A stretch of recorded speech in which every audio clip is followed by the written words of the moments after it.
Então, bom dia a todos, graça e paz.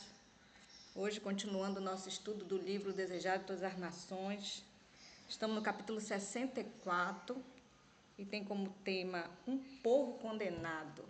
Lembrando que a série é Conhecer Jesus é Tudo. Conosco está o irmão Walker Macedo, da AMAP. Com ele a palavra. Seja bem-vindo, irmão. Bom dia. Bom dia, irmã Alexandra. Bom dia a todos os irmãos. Bem, Bom dia. Bom dia, graça e Bom paz. dia, graça e paz. Bom dia. Bom dia. Então, para mim, mais uma vez, é um prazer estar aqui com os irmãos para juntos estudar a preciosa palavra.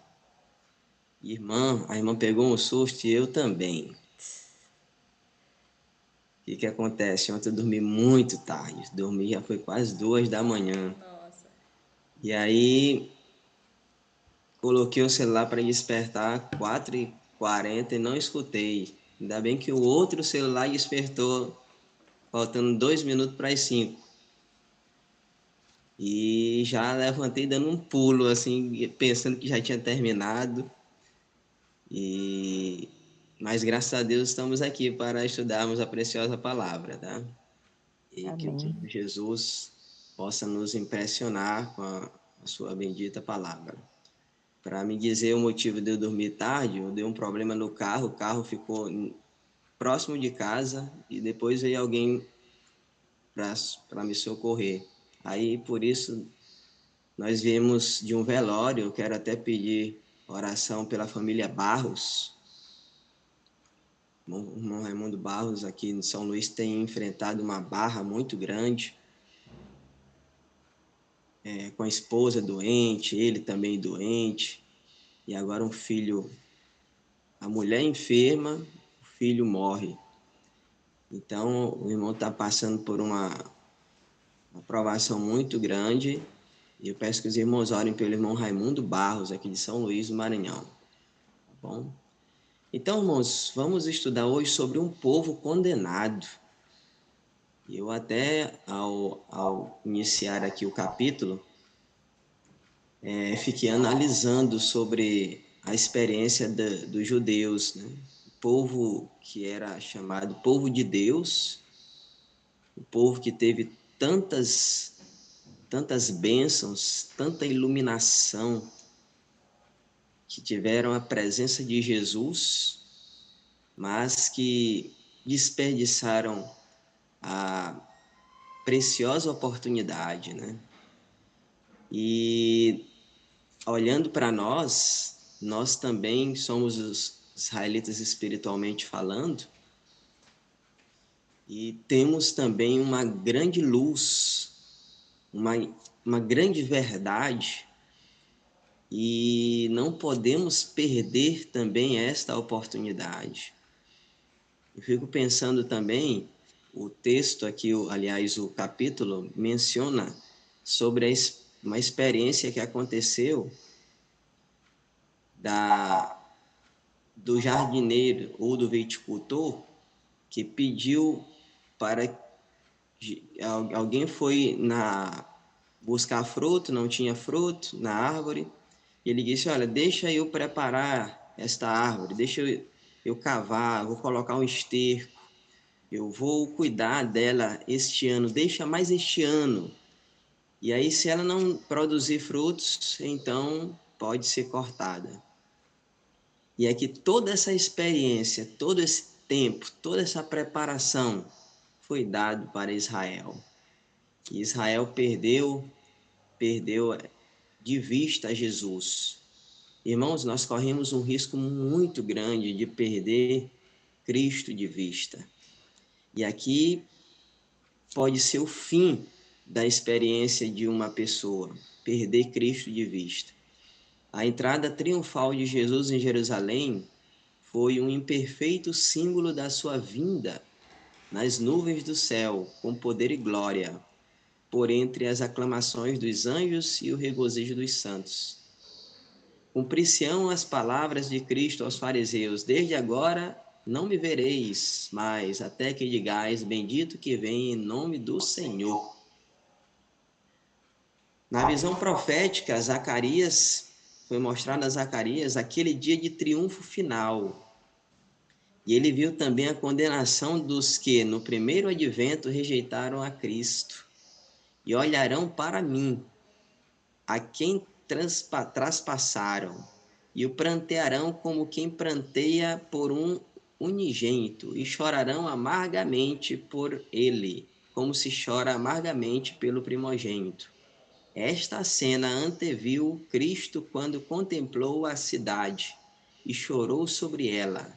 Na ruína temporal de Jerusalém, viu ele a final destruição daquele povo que era culpado do sangue do Filho de Deus.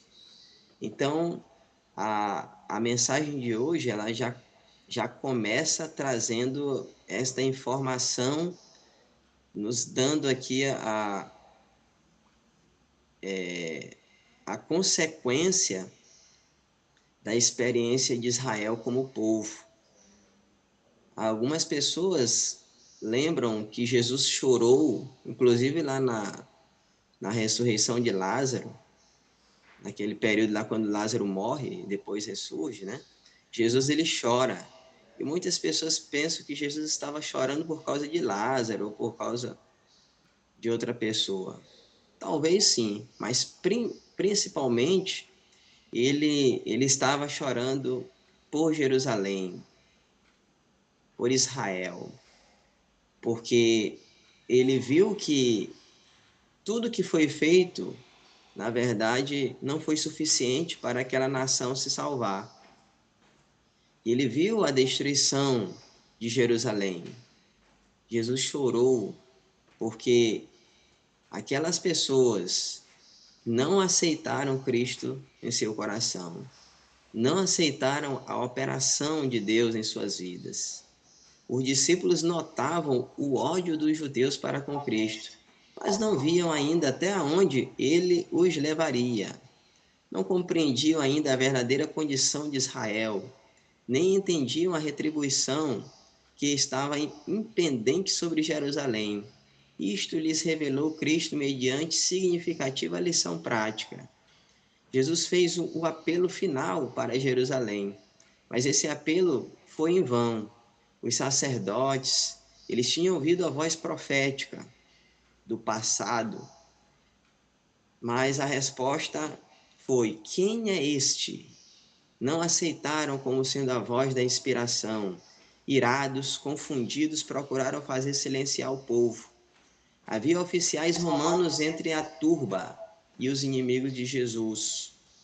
O denunciaram aos mesmos como chefe de uma rebelião. Apresentaram-no como estando para se apoderar do templo e dominar como rei de Jerusalém.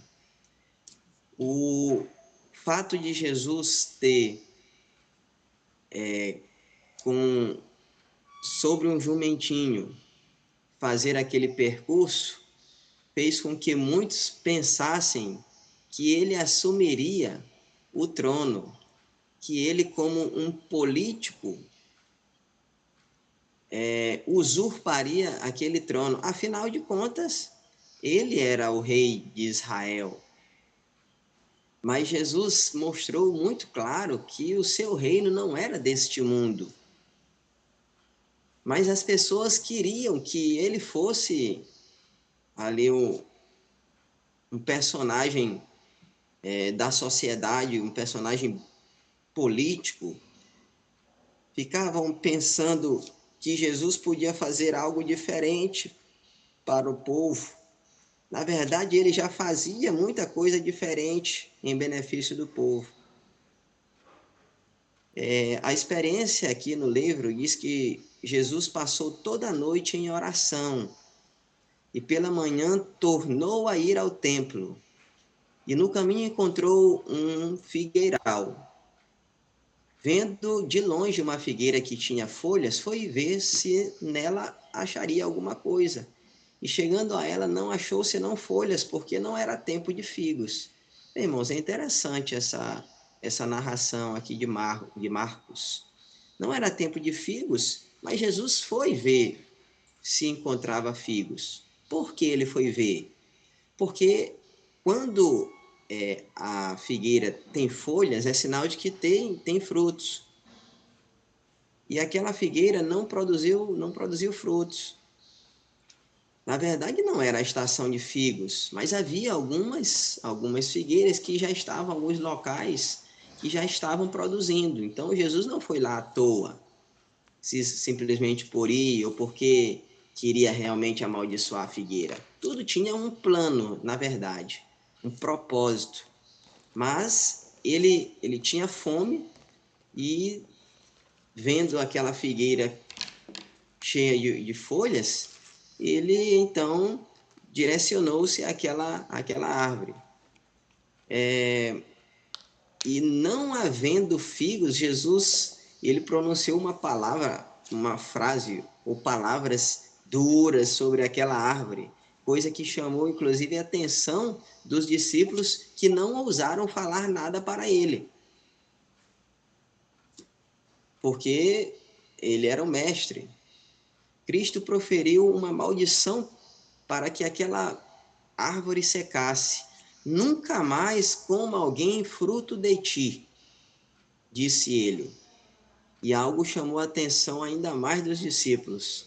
Na manhã seguinte, quando eles estavam passando ali naquele caminho, eles perceberam os ressequidos ramos e as folhas caídas, e isso atraiu-lhes a atenção. Mestre, disse Pedro, eis que a figueira que tu amaldiçoaste se secou. Queridos, o ato de Cristo amaldiçoar a figueira surpreendeu os discípulos. Isto era uma obra estranha da parte de Cristo. Muitas vezes eles tinham ouvido dizer que viera não para condenar o mundo, mas para que por meio dele o mundo se pudesse salvar. E então agora eles veem o Jesus que era um restaurador, que geralmente que curava, que geralmente salvava, agora ele estava sentenciando aquela árvore. Para eles foi uma obra estranha, algo difícil de eles entenderem. Irmãos, a obra de destruir por parte de Deus, por parte de Cristo, é uma obra estranha. O ato de, no final do tempo, as pessoas serem destruídas é uma obra estranha, será uma obra estranha por parte de Deus, mas algo necessário para que o mal seja demolido, para que o mal seja extirpado. Deus ele tem prazer na benignidade, não no mal, nem na morte, nem na destruição. Mas a maldição da figueira foi uma parábola viva, algo que de fato aconteceu. A árvore era estéril, ela não produzia frutos, mas tinha uma folhagem bonita. Era o símbolo da nação judaica. A nação judaica com a sua pompa, seus líderes, sacerdotes, escribas, fariseus, todos estavam encapados com a folha da justiça, semelhante a esta figueira, mas não produziam frutos, eram cegos, conforme está o texto aqui na inspiração, eram cegos às obras, eram cegos aos caminhos divinos. Para eles não chegar ainda o tempo dos figos, esperavam um dia que eles trouxessem luz e esperança. Os judeus que haviam recebido maiores bênçãos de Deus eram responsáveis por seus abusos dos mesmos dons. Os privilégios de que se jactanciavam só lhes acrescentavam a culpa. Jesus se aproximara da figueira com fome em busca de alimento. Assim chegou ele a Israel, ansioso de neles encontrar os frutos da justiça. Prodigalizara-lhes seus dons, a fim de que dessem frutos para benefício do mundo. Irmãos, essa experiência nós precisamos comparar conosco também. Nós estamos na igreja, às vezes nossa igreja tem 10, 20, 30, 40, 50 ou mais anos de existência. E às vezes nós realmente temos ali uma programação até razoável, uma programação bem organizada, mas não temos encontrado frutos. Não temos encontrado frutos. Na igreja, as pessoas que estão somos nós, nossos filhos, quem tem netos, bisnetos, só os parentes. E aqui nós precisamos, sim, produzir frutos. E aí a experiência que narrei ainda há pouco, da figueira, ela tem seu total sentido. Jesus é o viticultor. Ele precisa que haja frutos na figueira. Por mais de 1 milênio, por mais de 1000 anos, a nação judaica abusara da misericórdia de Deus. E eles atraíram sobre si os juízos divinos, rejeitaram as advertências, mataram os profetas. Por esses pecados, tornou-os responsável o povo no tempo de Cristo. Seguiram o mesmo caminho. Na rejeição de suas presentes misericórdias e advertências, residia a culpa daquela geração, com as cadeias que a nação estivera por séculos a forjar. O povo do tempo de Cristo prendera a si mesmo. Em todos os séculos se concede aos homens seu período de luz e privilégios, um tempo de prova, em que se podem reconciliar com Deus. Há, porém, um limite a essa graça. Então, meus irmãos, nós estamos nesse período de graça. É um período de fazermos uma reconciliação com Deus. Não podemos ultrapassar os limites da graça de Deus. A misericórdia de Deus, ela finaliza. Se nós rejeitarmos o plano de Deus, então nós seremos cortados, ou rejeitados, seremos galhos secos, igual àquela figueira. Irmão, Jesus disse que eu sou a videira, Jesus e nós somos os ramos. Ele é o tronco, ele é aquele que concede seiva, alimentação. E aí diz que Jesus chorou em agonia sobre a condenada cidade, mas não podia livrar. Todos os recursos foram esgotados.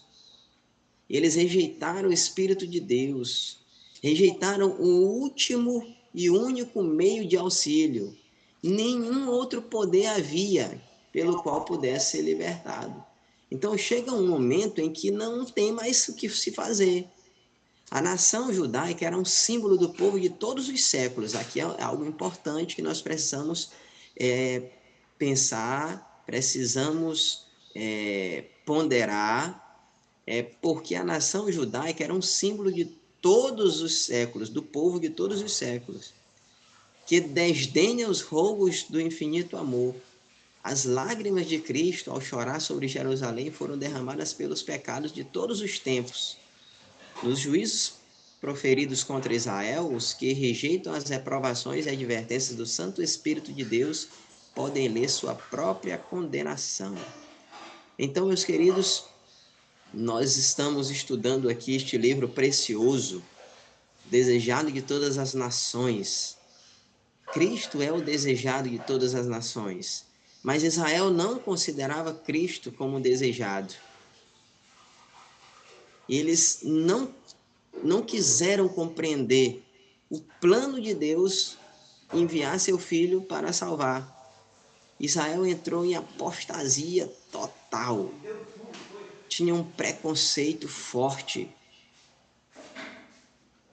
contra Cristo e rejeitaram a precioso auxílio que veio do céu.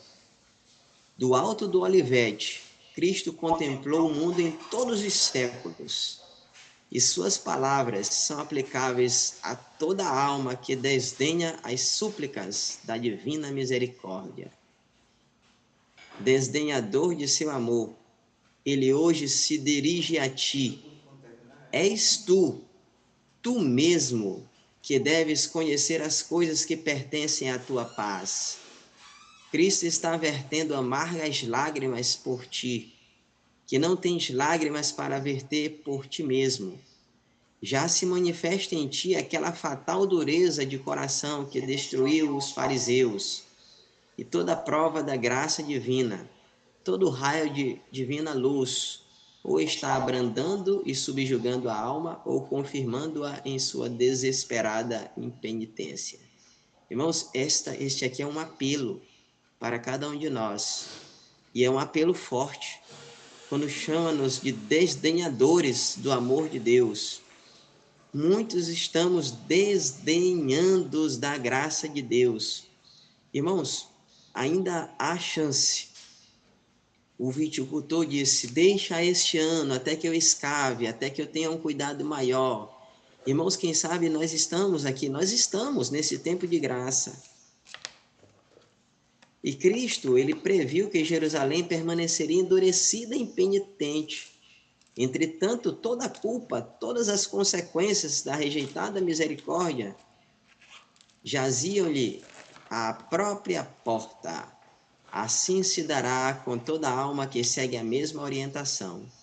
O Senhor declara: a tua perdição, ó Israel, toda vem de ti. Ouve tu, ó terra, eis que eu trarei mal sobre este povo, o próprio fruto dos seus pensamentos, porque não estão atentos às minhas palavras e rejeitam a minha lei. Irmãos, chega um tempo em que Deus ele tem que executar a sua estranha obra. E aí eu lembro num texto que tem lá no primeiro Mensagens Escolhidas, que diz que todas as providências foram tomadas para nossa salvação. Portanto, se nós não nos salvarmos, foi porque a nossa vontade não coincidiu com a vontade de Deus. Então, meus irmãos, nós estamos aqui no último tempo de graça. O relógio está para completar. O sonido está para ser soado. E vem uma mensagem para nós, para fazermos a nossa parte, para tomarmos a nossa decisão. Eu penso que muitos dos que aqui estão não são membros dessa igreja. Nunca fizeram uma decisão, ou já fizeram no passado, precisaram sair e agora estão voltando. Ou muitos ainda estão ali lutando para vencer algumas dificuldades, mas não tomaram a decisão. Irmão, se nós não tomarmos a decisão, você não terá força para prosseguir. Nós estamos em uma caminhada. Precisamos agora, mais do que nunca, tomarmos uma decisão. E aí aqueles que estão cocheando entre dois pensamentos, a mensagem é: temos apenas este ano. E aí, se não produzirmos frutos, a sentença virá sobre nós. Irmãos, que o Senhor nos ajude, que Deus possa, que Ele não venha ocultar de nós essa verdade tão profunda, que não possamos ignorar semelhantemente aos judeus, mas que possamos fazer igual aos gentios, que aceitaram a palavra de bom coração. Possamos produzir frutos para a honra e glória de Deus. O meu desejo, a minha oração, peço oração por mim, pela minha família, que logo mais estamos viajando já para São Domingos. Estamos saindo hoje, vou chegar um pouquinho antes. Que Deus nos guie nessa viagem, que Deus possa guiar também a todos os irmãos e irmãs que vão para essa programação e que o Senhor Jesus possa colocar em nossos lábios as palavras certas para transmitir a alguém, que possamos produzir frutos para a glória de Deus. É o meu desejo, a minha oração. Amém.